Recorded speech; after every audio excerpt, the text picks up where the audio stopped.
Hi అండి, నమస్తే. Welcome to read with Ishu. Shri Vedavyasa రచిత శ్రీ శివ మహాపురాణం రుద్ర సంహితలో సృష్టిఖండం చదువుకుంటున్నామండి. నిన్నటి భాగంలో విష్ణు, బ్రహ్మ, రుద్ర అలాగే లక్ష్మి, సరస్వతి, కాళీ ఉద్భవాలు జరిగాయండి. ఇవాళ కంటిన్యూ చేద్దాం. హే విష్ణు, బ్రహ్మకు అన్నిట సహాయకారిగా ఉండు. నీకు నే సహాయకారిగా ఉంటాను. నువ్వు స్థితి కార్యంలో అనేక అవతారాలెత్తి నీ కీర్తి విస్తరించుకో. లోక రక్షణ తత్పరుడవై వర్ధిల్లు. మనిద్దరికీ భేదం లేదు. భేద దృష్టి గలవాడికి నరకం తప్పదు. ధనాన్ని, ధనం వల్ల వచ్చే భోగభాగ్య రాజ్యాధికారులను కోరేవారు నిన్నాశ్రయిస్తారు. పరిశుద్ధమైన జ్ఞానాన్ని కోరే పరమహంసులు నన్నాశ్రయిస్తారు. సారూప్య ముక్తి నీ ఆధీనం. ఆత్యంతిక దుఃఖ నివృత్తి రూపమైన పునరావృతి రహితమైన పరబ్రహ్మైక్యం నా ఆధీనం. అంతే భేదం. ఇప్పుడు త్రిమూర్తుల ఆయుర్దాయాన్ని చెబుతాను, వినండి. మానవ కాలమానం రీత్యా 1000 మహాయుగాలు బ్రహ్మకు ఒక పగలు, అంతేకాలం అతనికి రాత్రి, రెండూ కలిసి ఒక రోజు. అలాంటి 30 రోజులు ఒక నెల, 12 నెలలు ఒక సంవత్సరం. అలాంటి 100 సంవత్సరాలు బ్రహ్మ యొక్క ఆయువు. బ్రహ్మ యొక్క ఒక సంవత్సరం విష్ణువుకు ఒక రోజు. ఆ లెక్కలో విష్ణువుకి 100 సంవత్సరాల ఆయుర్దాయం. విష్ణువు యొక్క సంవత్సరం రుద్రునకు ఒక రోజు. ఆ లెక్కలో 100 సంవత్సరాలు రుద్రునికి ఆయుర్దాయం. రుద్రుని 100 సంవత్సరాల ఆయుర్దాయం సదాశివునికి ఒక్క ఉచ్ఛ్వాసంతో సమానం.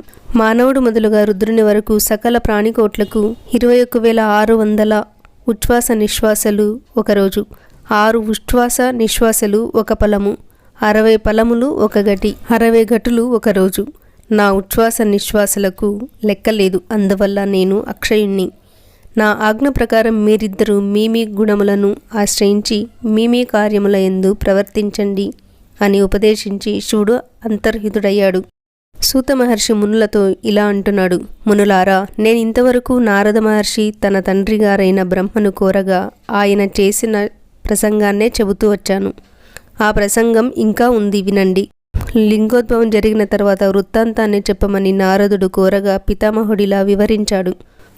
ఆ విషయాన్ని చెబుతాను, వినండి. అలా శివుడు అంతర్హితుడు కాగానే బ్రహ్మ హంస రూపాన్ని, విష్ణు వరాహ రూపాన్ని ఉపసంహరించుకున్నారు. హంస నిశ్చలంగా పైకి ఎగరగలదు. పాలను, నీటిని వేరు చేయగలదు. తత్వాన్ని, అతత్వాన్ని వేరు చేయగల సామర్థ్యం కొరకు బ్రహ్మ హంస రూపాన్ని ధరించాడు. వరాహం కిందికి దూసుకుపోగలదు. ఆ కారణంగానూ తన పేరుతో కల్ప వ్యవస్థను సంపాదించాలనే సంకల్పంతోనూ విష్ణువు వరాహ రూపాన్ని ధరించాడు. శివుని ఆజ్ఞానుసారం హిరణ్యగర్భుడు సృష్టి కార్యానికి సంకల్పించి పూర్వం సృష్టించబడిన దివ్య జలాలను దోసిటిలో గ్రహించాడు. ఆ జలాలలో 24 తత్వాలతో కూడిన అంధకారం గోచరించింది. దానిలో జడత్వమే కాని చైతన్యం కానరాలేదు. శంకతోనూ విచారంతోనూ విష్ణువును గూర్చి తపస్సు చేయగా ఆయన ప్రత్యక్షమయ్యాడు. బ్రహ్మగారు ఆయనతో ఆ అండాన్ని చైతన్యపూరితం చేయవలసిందని కోరగా శంభువర ప్రసాదంచే సర్వవ్యాపకుడైన విష్ణువు అనంత రూపాలతో అందులో ప్రవేశించాడు. వెంటనే అది చేతన సహితమైంది. మహర్షులారా, బ్రహ్మగారు చేసిన సృష్టి క్రమాన్ని వివరిస్తాను, వినండి. ముందుగా తమోగుణ ప్రధానము పంచ అవిద్యలతో కూడినది అయిన వృక్షలతాది రూపమైన స్వర్గాన్ని సృష్టించాడు. తిరిగి శివుని ధ్యానించి గత సృష్టి పురుషార్థ సాధకం కాదని ఎరిగి పశుపక్షాదులతో కూడిన తిర్యక్ స్రోతస్సు అంటే దుఃఖబహుళమైన సర్గ సృష్టించాడు.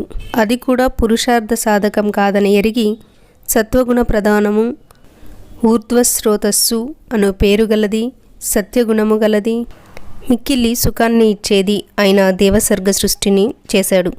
అది కూడా పురుషార్థ సాధకం కాదని ఎరిగి సర్వజ్ఞుడైన శివుని స్మరించి ఆయన ఆజ్ఞచే ఆర్వాక్ శ్రోతస్సు అను ఖ్యాతి చెందిన దానిని, పురుషార్థ సాధకమైన దానిని, రజోగుణ ప్రధానమైన మానవ సర్గ సృష్టిని చేశాడు. తర్వాత శివాజ్ఞచే భూతగణాలను సృష్టించాడు. ఆ విధంగా సృష్టి 5 విధాలుగా ఉంది. మరియు ప్రకృతి నుండి 3 సర్గలు బయలుదేరాయి. మొదటిది మహత్ అంటే సమష్టి బుద్ధి సర్గ, రెండవది భూత సూక్ష్మముల సృష్టి, మూడవది పాంచభౌతిక సృష్టి. మొత్తం 8 విధాలైన సర్గ సృష్టులు ఉన్నాయి. 9వది కౌమార సర్గ. ఇందులో ప్రాకృత వైకృత భేదాలున్నాయి.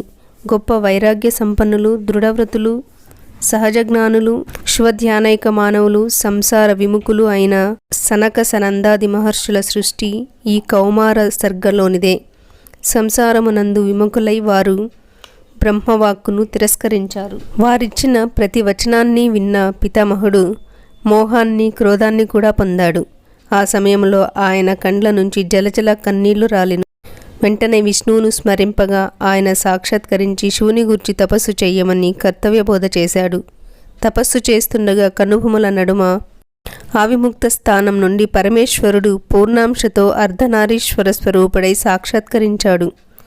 ఆయనను మహాభక్తితో నమస్కరించి వివిధ ప్రజలను సృష్టించమని కోరగా రుద్రుడు రుద్రగణాలను సృష్టించాడు. తిరిగి ప్రజలను జన్మ మృత్యు భయం కలవారిగా సృజించమని కోరగా మహాదేవుడిలా అన్నాడు: ఓ బ్రహ్మ, జనన మరణ భయపీడితులు, శోభాహీనులు, కర్మవశులు, దుఃఖమగ్నులు అయిన ప్రజలను నేను సృజించను. నేను గురుస్థానంలో ఉండి అలాంటి వారికి జ్ఞానాన్నిచ్చి ఉద్ధరిస్తాను. అలాంటి ప్రజలను నీవే సృజించు, నీకు మాయాబంధం ఉండదు. ఇలా చెప్పి హరుడు అంతర్ధానమయ్యాడు. మునులారా, పితామహుడు చేసిన సృష్టి క్రమాన్ని వివరంగా చెబుతాను వినండి అని ఈ విధంగా సూతుడు చెప్పసాగెను. బ్రహ్మగారు శబ్ద, స్పర్శ, రూప, రస, గంధాదులు సూక్ష్మభూతాలను పంచీకరణ చేసి వాటి నుంచి ఆకాశము, వాయువు, అగ్ని, జలము, పృథ్వీ అనే 5 స్థూల భూతాలను సృష్టించాడు. లిప్త మొదలుగా యుగం వరకు కాలాన్ని సృష్టించాడు. స్థావర జంగమాత్మకమైన సృష్టిని, జనన మరణాలు గల ప్రాణులను సృష్టించాడు. ఋషులను సృష్టించాడు. కళ్ళ నుండి మరీచిని, హృదయం నుండి భృగుని, శిరస్సు నుండి అంగీరసుని, వ్యాన నుండి పులహాని, ఉదానం నుండి పులస్కుని, సమానము నుండి వశిష్ఠుని, అపానం నుండి క్రతువుని, చెవుల నుండి అత్రిని, ప్రాణం నుండి దక్షుని, తొడ నుండి నారదుని, నీడ నుండి కర్దమ మహర్షిని, సంకల్పము నుండి సర్వ సాధనములకు సాధనమైన ధర్మమును సృష్టించాడు. ఇవాళ ఇక్కడితో ఆపేద్దామండి. రేపు కంటిన్యూ చేద్దాం. శివపురాణం మీకు నచ్చినట్లయితే లైక్ చేసి షేర్ చేయండి. అలాగే సబ్స్క్రైబ్ చేసుకొని ఆల్ నోటిఫికేషన్స్ ఆన్ చేసుకోండి. సర్వం ఉమామహేశ్వర పాదార్పణమస్తు. ఇవాల్టి జనరల్ నాలెడ్జ్ క్వశ్చన్లో పొదుపు కదా. అడవిలో పుట్టింది, అడవిలో పెరిగింది, ఒంటి నిండా గాయాలే, కడుపు నిండా రాగాలే. ఎవరది? ఆన్సర్ తెలిస్తే ఇప్పుడే కమెంట్ చేయండి, లేకుంటే రేపటి వరకు వెయిట్ చేయండి. నిన్నటి ఈ క్వశ్చన్కి ఆన్సరు బెండకాయ.